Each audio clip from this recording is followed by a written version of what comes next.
हमारे खुदावंद यीशु की अंजील मुकद्दस यूहन्ना के मुताबिक उसका 5वां बाब पहली 16 आयत।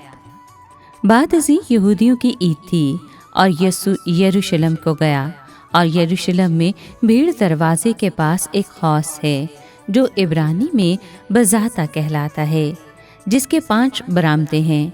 इनमें बहुत से नातवा पड़े थे, अंधे, लंगड़े और पज़मुर्दे, जो पानी के हिलने के मुंतज़िर थे, क्योंकि खुदावंद का एक फरिश्ता वक्तन फ़वक्तन हौस में उतरकर पानी को हिलाता था, और जो कोई पानी के हिलने के बाद हौस में पहले उतरता, खा कैसी भी बीमारी होती, वो उससे शिफा पाता।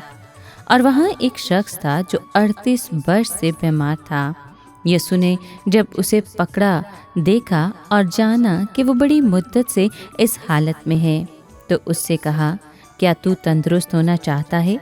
उस बीमार ने उसे जवाब दिया कि ऐ खुदावंद, मेरे पास कोई आदमी नहीं कि जब ये पानी हिले तो मुझे हौस में उतार दे, और जब तक मैं खुद आ पहुँचूँ दूसरा मुझसे पहले उतर पड़ता है। यीशु ने उससे कहा, उठ और अपना खटोला उठाकर चला जा। फीलफूर वो शख्स तंदुरुस्त हो गया और अपना खटोला उठाकर चला गया, और वो दिन सब्बत का था। बस यहूदियों ने उससे, जिसने शिफा पाई थी, कहा कि आज सब्बत है, तुझे रवा नहीं कि अपने खटोले को उठा ले जाए। उसने उन्हें जवाब दिया कि जिसने मुझे शिफा बख्शी, उसी ने मुझे फरमाया कि अपना खटोला उठाकर चला जा।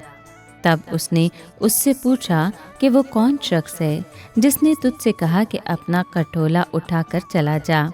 मगर शिफा याफ्ता नहीं जानता था कि कौन है, क्योंकि यीशु वहाँ के हजूम के सबब से टल गया था। बाद अज़ां यीशु ने उसे हैकल में पाया और उससे कहा, देख, तूने शिफा पाई है, फिर गुनाह न करना, ना हो कि तेरा हाल उससे भी बदतर हो जाए। वो शख्स गया और यहूदियों को खबर दी कि जिसने मुझे शिफा बख्शी है वो यीशु है। इसलिए यहूदी यीशु को सताने और उसे कत्ल करने की कोशिश करने लगे, क्योंकि वो सब्बत को ऐसे काम करता था। पाकलाम के पढ़े और सुने जाने पर खुदावंद की बरकत हो, खुदा का शुक्र हो। अजीज दोस्तों, दुख, गम, तन्हाई, मायूसी और बीमारी के आलम में उम्मीद जन्म लेती है। उम्मीद ही इंसान की ज़िंदगी में हरकत पैदा करती है, और उम्मीद ही लेकर इंसान आगे बढ़ने का हौसला पाता है। यीशु की तालीमात, मौजज़ात और ज़ाती ज़िंदगी में दूसरों के लिए उम्मीद के बेशुमार पहलू मिलते हैं, क्योंकि यीशु ही कामिल उम्मीद है। यीशु पर ईमान और यीशु से मोहब्बत और यीशु में उम्मीद मोमिन की ज़िंदगी और खुशनुदी है।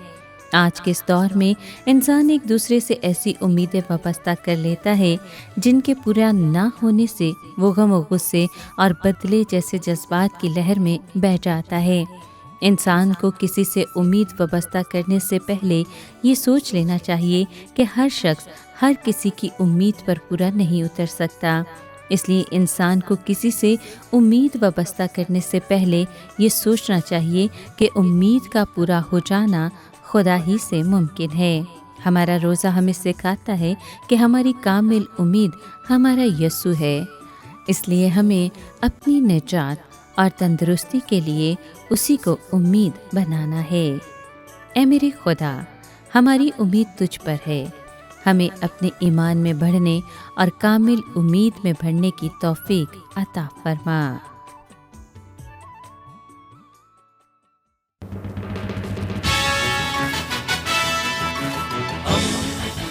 दोस्ती का पैगंबर, रेडियो वेरितास एशिया।